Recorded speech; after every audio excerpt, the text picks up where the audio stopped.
जितनी भी माताएं एकादशी का व्रत करती है बहुत ध्यान से सुनना आज की कथा को, शायद जिंदगी में मिली ना मिली पर ये कथा का रिश्ता तो बहुत ध्यान से सुनना। ध्यान से निर्जल एकादशी है। स्कंद पुराण यहाँ तक कहती है कि इस कथा के चरित्र को जो श्रवण कर लेता है उसको 26 एकादशी करना भी नहीं पड़ती। इस एकादशी की केवल ये कथा सुनकर ही वो तर जाता है। बहुत ध्यान से सुनना इसको, कथा तो बड़े भाव से सुन लो इसको, है? बड़े प्रेम से।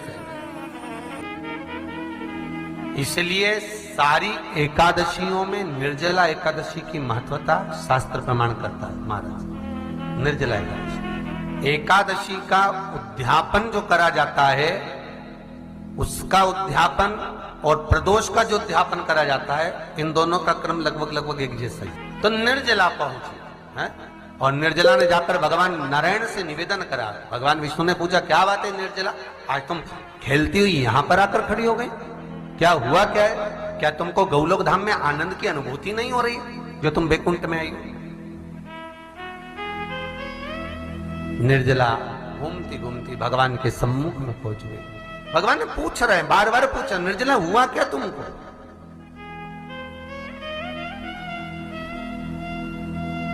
ए निर्जला, ए एकादशी, हुआ क्या है तुमको? क्या कारण है तुम्हारे यहां आने का, बैकुंठ पहुंचने का?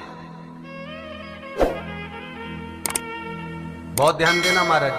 शास्त्र कहता है सोमवार, मंगलवार, बुधवार, गुरुवार, शुक्रवार, शनिवार, ये देवता वो देवता सबके व्रत कर लो, सारे व्रत कर लो, पर ये व्रत आपको परमात्मा के धाम तक लेकर नहीं जा सकते, क्योंकि इनका जो पुण्य है वो मृत्यु लोक में आप थोड़ा सा भी व्रत करते हैं तो पुण्य समाप्त हो जाता है।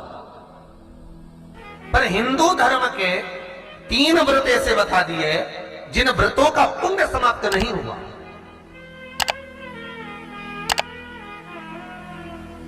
हिंदू धर्म के 3 व्रत ऐसे हो गए जिनका पुण्य समाप्त नहीं हुआ महाराज, जिनका पुण्य प्रबलता में बढ़ता गया। पहले नंबर पर एकादशी, दूसरे नंबर पर प्रदोष और तीसरे नंबर पर शिवरात्रि। एकादशी भी 26 है तो प्रदोष भी जम के बोलते जाओ 26 है। शिवरात्रि केवल 12,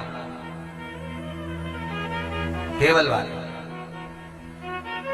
और अगर अधिक मास की पड़ जावे तो ये 13, पर अधिक की आय सो 13 है।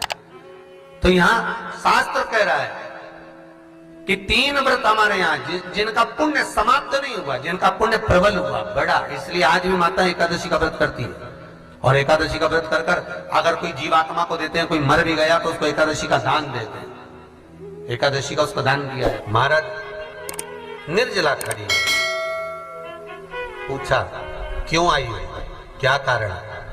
निर्जला आई तब लक्ष्मी मैया उठकर निर्जला के करीब में गई। निर्जला बहुत सरल थी निर्जला। कहते हैं कामा एकादशी सबसे लंबी है। कौन सी एकादशी? कामा। फिर मोक्षदा उससे नीची है महाराज। और निर्जला जो है बिल्कुल छोटा स्वरूप है। निर्जला का मतलब देखा जाए तो केवल 2 चोटी करी हुई है। मस्तक पर भोर लगा हुआ है निर्जला के, माथे पर बिंदी लगी हुई है निर्जला के, सुंदर गले में तुलसी की मालाएं पहनी है निर्जला, हाथ में जो हाथ फूल जैसी माताएं पहले पहनती थी, आपको ध्यान में होगा, ऐसा बड़ा फूल होता था, अंगूठियां पड़ी होती थी, हाथ में ऐसा लगा रहता है। तो निर्जला हाथ फूल भी तुलसी के धारण करी। बड़ा सुंदर स्वरूप है माता निर्जला का महाराज। छोटी है तो माता लक्ष्मी उनके पास में गई और निर्जला से जाकर पूछा, निर्जला तेरे आने का कारण क्या है, तू बता। नारायण आपसे पूछ रहे हैं कि क्यों आई हो, किस लिए आई हो, क्या है तुम्हारे आने का कारण? निर्जला ने कहा, मेरी विनती केवल इतनी सी है मां कि मैं ये चाहती हूं कि मैं जीव के प्राण छूटने के बाद उसके प्राणों को जिस समय मैं लेकर जीवात्मा के प्राणों को परमात्मा तक भेजूं, बैकुंठ तक भेजूं, गौलोक धाम तक भेजूं, उस बीच में मुझे ले जाते समय कई नरक भी बीच में पड़ेंगे, कई स्थान ऐसे बैतरणी आदि के स्थान बीच में आएंगे, तो वो स्थान में मुझे रोका ना जाना, मैं सीधे भगवान के धाम पहुंच जाऊं। ऐसी कृपा, ऐसी दया।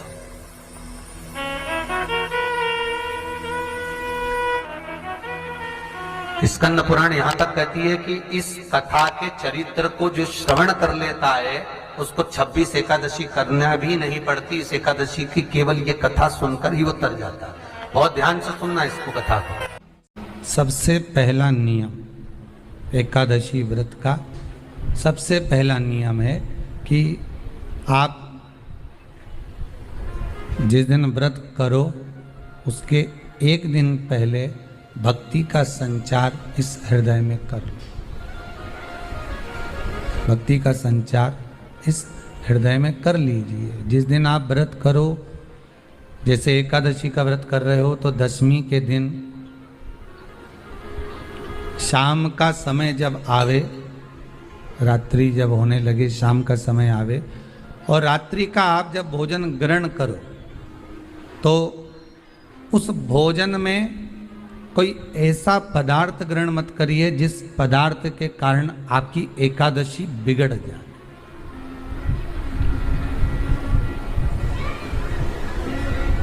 कोई बेकार भोजन में ग्रहण नहीं करना, श्रेष्ठ भोजन ग्रहण करिए दशमी के। और एकादशी का दूसरा नियम बहुत ध्यान से सुनिएगा। जिस दिन आपकी एकादशी का व्रत हो उस दिन प्रयास करिएगा कि अपने हाथ से किसी भी वृक्ष की कोई पत्ती टूटे ना। अपने हाथ से किसी भी वृक्ष की, पौधे की, किसी भी वृक्ष की पत्ती अपने हाथ से ना टूटे। बहुत ध्यान दीजिएगा महाराज। एकादशी का ये दूसरा नियम है कि अपने हाथ से किसी पौधे की, किसी वृक्ष की, किसी डाली की कोई पत्ती टूटे ना, कोई पत्ती ना टूटे, इसका प्रयास करिए।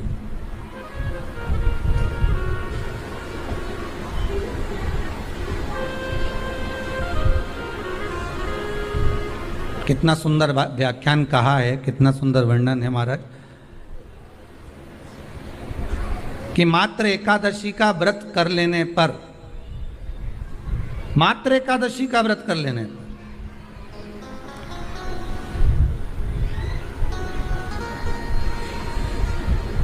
जो पूर्व में किया गया हमारा पाप कर्म है, हमने किसी जीव की हत्या करी है, हमने किसी को कष्ट प्रदान करा है, हमने किसी को अपशब्द कहा है, हमने किसी को ताने दिए, हमने किसी को आड़ा टेढ़ा कहा है, हमने किसी को गालियां दे दी है, मात्र एकादशी का व्रत ही कर लेने पर ये सारे जो दोष हैं वो समाप्त हो जाते हैं।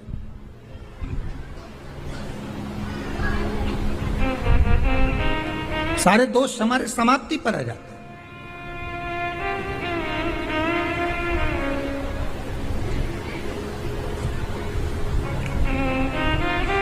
अब एक विचार करिएगा थोड़ा सा अपने मन में, अपने चित्त में, अपनी वृत्ति में एक बात उतारिएगा। एक अपने मन में एक बात को उतार कर रखिएगा कि आप अपने पाप को, अपने पाप कर्म को जिस दिन छिन्न करने वाले हो, समाप्त करने वाले हो, अपने पाप को आप जिस दिन समाप्ति पर लेकर जा रहे हो, तो उसके एक दिन पहले आपको प्रसन्नता होना चाहिए कि नहीं होना चाहिए कि कल मेरा पाप कटने वाला है, कल मेरा पाप समाप्त होने वाला है। जो मैंने पाप कर्म करा है वो समाप्त होगा, जो मैंने पाप कर्म करा है वो कल समाप्त हो जाएगा। तो एक दिन पहले आपके चेहरे पर प्रसन्नता हो कि ना हो?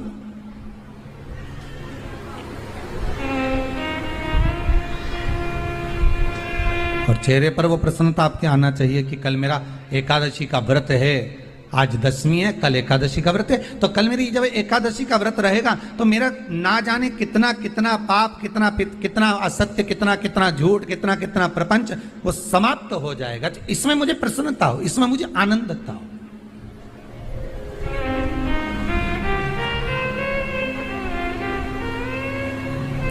तो क्या कहा गया कि प्रयास करिएगा कि एकादशी के दिन कोई वृक्ष की, कोई डाली की, कोई कोपल की कोई पत्ती ना तोड़ी जाए। क्यों? तो कहा अगर उस पत्ती को हम तोड़ देते हैं, वृक्ष की पत्ती को या क्यारे में लगी हुई कोई डाली की पत्ती को हम तोड़ देते हैं, तो एकादशी का पुण्य फल प्राप्त नहीं होता। एकादशी का कोई फल हमारे खाते में नहीं जाता, पुण्य फल प्राप्त। अब फिर भले तुम चाहे तुमने मोरधन खाया हो, चाहे तुमने फिर चिप्स खाई हो, चाहे तुमने फिर व्रत का कितना ही सामान खा गए हो और तुमने सोचा कि आज मेरी एकादशी है, तो फिर उसका कोई फल प्राप्त नहीं है, उसका कोई सुख प्राप्त नहीं है आपको, फिर उसका कोई आनंद प्राप्त नहीं है आपको, तो उसमें कोई आनंद की अनुभूति आपको नहीं मिल रही। को याद रखिए, गौदान और एकादशी, श्रीमद् वल्लभाचार्य जी ने मायावत का खंडन करा था जगन्नाथपुरी में, और श्रीमद् वल्लभाचार्य जी ने कहा था एकादशी मरने के बाद मत दो, एकादशी जीते जी दो। कहा था कि नहीं कहा था? जीते जी दान करिए। इसलिए जगदीश में, जगन्नाथपुरी में एकादशी उल्टी लटकी हुई है। करें आपने दर्शन? जगदीश में एकादशी को उल्टा लटकाया। क्यों? क्योंकि वल्लभ ने कहा कि एकादशी जीते जी दो। कई पंडितों कहते हैं तुम्हारे दादाजी मर गए, जब 12वें का दिन होता है ना तो पंडित जी संकल्प छुड़ाते हैं, दो एकादशी। बड़े बेटे ने 5 दे दी, छोटी बहू ने 3 दे दी, उसने 2 दे दी, उसने 2 दे दी, तो क्या तुम्हारे दादाजी भिखारी थे जो तुम्हारी एकादशियां लेकर जाएंगे? और तुम कौन होते हो दादाजी को एकादशी देने वाले? तुमने कौन सा इतने पुण्य कर लिए जो तुमने एकादशी दे दी?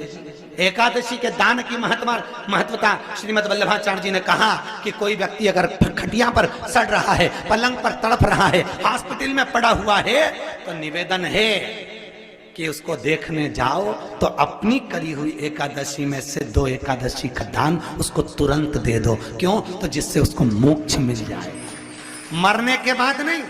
क्योंकि मरने के बाद तो वो 10वें के दिन, गरुड़ पुराण में लिखा है 10 दिन तक जीवात्मा घर की अटारी पे रहती है। कितने दिन? 10 दिन। 10 दिन के बाद जीवात्मा चली जाती है। कहाँ जाती है? उसको जहां जाना है। 3 दिन में उसको भोग भोगना पड़ता है जीवात्मा को। 3 दिन नरक का भोग भोगती है, उसके बाद स्वर्ग का भोग भोगती है। 18 दिन में ये प्रोसेस पूरी हो जाती है। कितने दिन? 18 दिन। 18 दिन के बाद में उस जीवात्मा को धान के खेत में पटका जाता है। किसके खेत में? धान के, चावल के खेत में। इसलिए कहते हैं एकादशी के दिन चावल मत खाओ। कहते कि नहीं कहते? और क्या कहते हैं? द्वादशी के दिन चावल खाना जरूरी है। एकादशी का पालना करना है तो द्वादशी को चावल का 1 ग्रास खाओ, तब द्वादशी को चावल खाओगे तो एकादशी लगेगी। चावल नहीं खाओगे तो एकादशी नहीं लगेगी। द्वादशी को चावल खाना जरूरी है। क्यों कहते हैं? क्योंकि धान के खेत में जीव को छोड़ा जाता है, उस धान के खेत में, चावल के खेत में जीवात्मा रहती है। उसको चिड़िया खाती है तो चिड़िया के रूप में जन्म लेता है, मनुष्य खाता है तो मनुष्य के रूप में जन्म लेता है। इसलिए एकादशी के दिन चावल नहीं खाया जाता, क्योंकि एकादशी के दिन हम चावल खाएंगे तो जीव हत्या का दोष लग जाएगा। फिर कब खाना है? द्वादशी के दिन। द्वादशी के दिन क्यों खाया जाता है? क्योंकि हम एकादशी के व्रत करे रहते हैं, और पहला घासा जब चावल का खाते हैं तो अपनी करी हुई एकादशी का पुण्य, जितने जीव हमारे मुंह में जाते हैं उनको उसका पुण्य मिल जाता है, और उनका फिर जन्म नहीं होता, वो तर जाते हैं, उनको एकादशी का भाग मिल जाता है। इसलिए कहते हैं एकादशी को चावल मत खाओ, पर द्वादशी को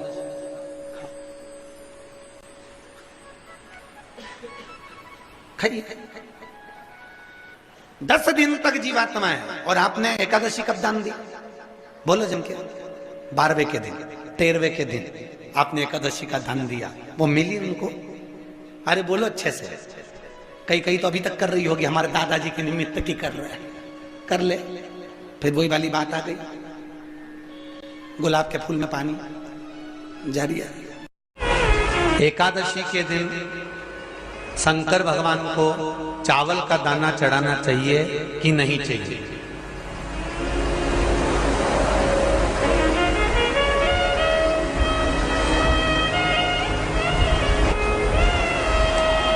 बीमार व्यक्ति से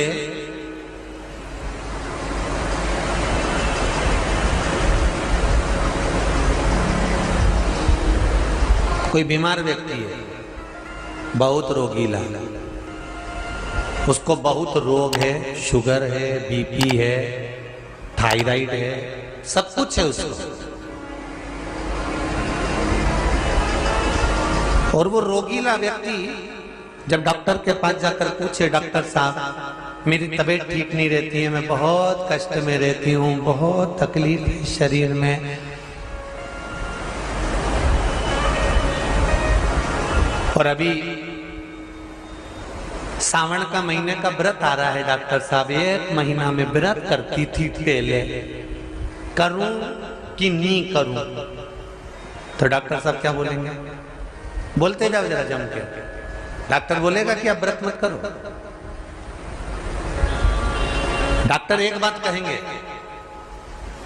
शरीर स्वस्थ रखना है, व्रत बाद में हो जाएगा, अगले वर्ष कर लेना, पर अभी शरीर को सही रखने के लिए दोनों समय अच्छे पेट भरकर सात्विक भोजन करो और अपने शरीर को ठीक करो। सात्विक भोजन, अपने शरीर को, व्रत बाद में भी हो जाएगा, अगले वर्ष हो जाएगा।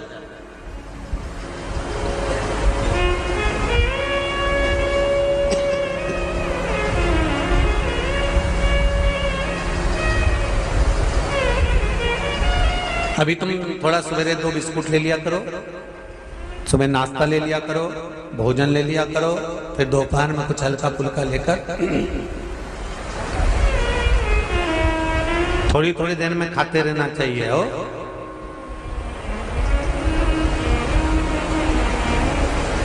थोड़ा थोड़ा खाओ, थोड़ी थोड़ी देर में खाओ, एक साथ सुरसा जैसे मत निपटा जाए, थोड़ा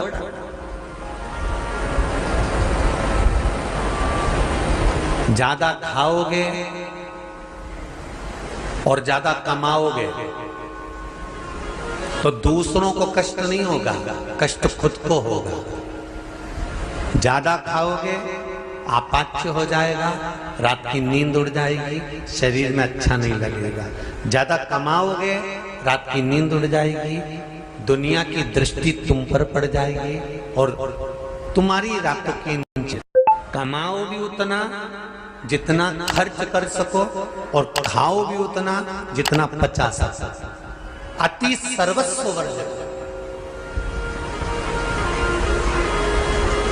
डॉक्टर कहेंगे ये तुम्हारा व्रत जो है ना अगले साल कर लेना, इस साल मत करिए, इस साल तो आराम से भोजन वोजन करो तुम लोग, बढ़िया प्रेम से खाओ पिए। तो उसी तरह किसी ने पूछा कि चावल का दाना एकादशी पर भगवान शंकर को चढ़ा सकते हैं, चावल का दाना शंकर जी को चढ़ाते क्यों है, पहले तो वो समझ। बेलपत्री का तो महत्व आपको बार बार बताया कि बेलपत्री शिव जी को क्यों चढ़ाई जाती है, कहीं रोग के लिए, कहीं बीमारी के लिए, कहीं किस कार्य के लिए, कहीं कोई कार्य के लिए, कहीं कोई कार्य के लिए। चावल का दाना अगर हम शंकर भगवान को चढ़ा रहे हैं तो क्यों चढ़ा रहे हैं, उसका कारण क्या है? चावल का दाना शिव को चढ़ाने का केवल एक कारण रहता है कि चावल को अक्षत कहते हैं।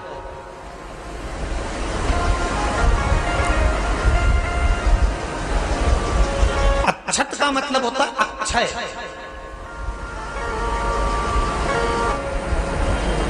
उसका मतलब क्या होता है? अक्षय, जिसका कभी क्षय ना हो। जब हम भगवान शंकर को चावल का दाना चढ़ाते हैं, जैसे बहुत ध्यान दीजिएगा महाराज, बहुत समझने वाली बात है, बहुत ध्यान से।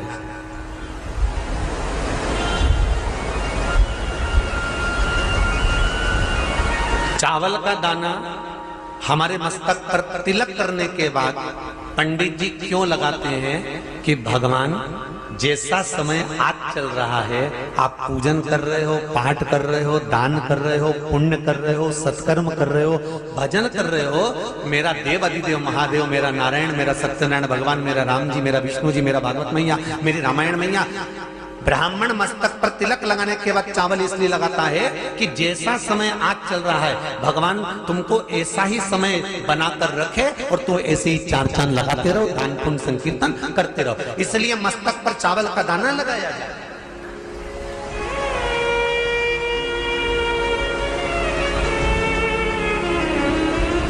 कोई मर जाता है,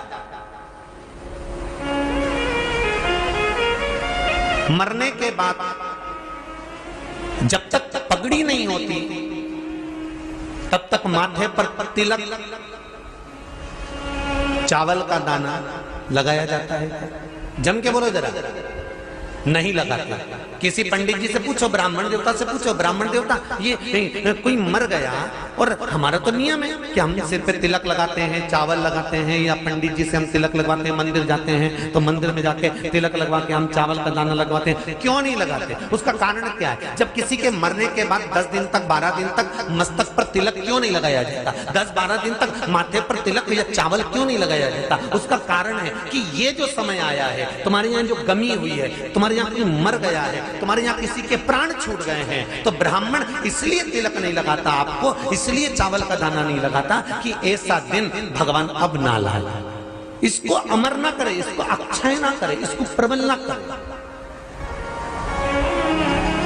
और जब चावल का दाना, तो यहां शिव महापुराण की कथा करी, चावल का दाना हम शिव जी को क्यों चढ़ाते हैं, भगवान को क्यों समर्पित करते हैं, भगवान के पूजन में अक्षत क्यों समर्पित करते हैं, चावल क्यों समर्पित करते हैं, उसका कारण क्या है? तो कहा आज मैंने जब चावल का दाना आपको समर्पित करा है, जिस भाव से, जिस विश्वास से, जिस श्रद्धा से, जिस मन से मैं आपको रिझा रही हूं, हे भोलेनाथ मेरी ये मनोकामना पूर्ण कर, इसको अक्षय कर देना, इसको अमर कर देना, बस इतनी कृपा आप कर।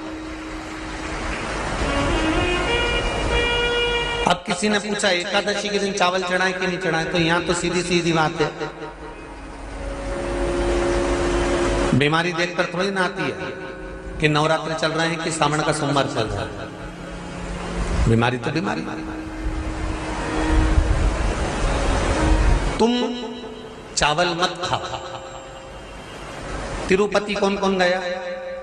हाथ उठाओ। ठीक है। जगन्नाथ जी कौन कौन गया? हाथ उठाओ। हाँ ठीक है। द्वारका जी कौन कौन गया? हाथ उठाओ। ठीक है। बद्रीनाथ कौन कौन गया? हाथ उठाओ। ठीक है।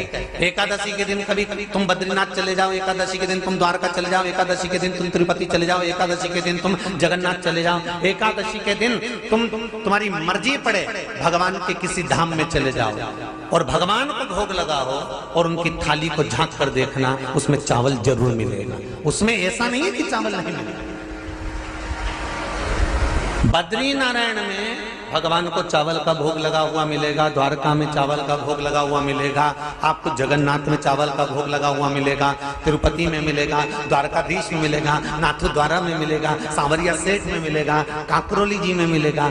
आप जहां जाओगे वहां पर एकादशी के दिन भगवान को चावल आएगा, क्योंकि भगवान के लिए परहेज नहीं है।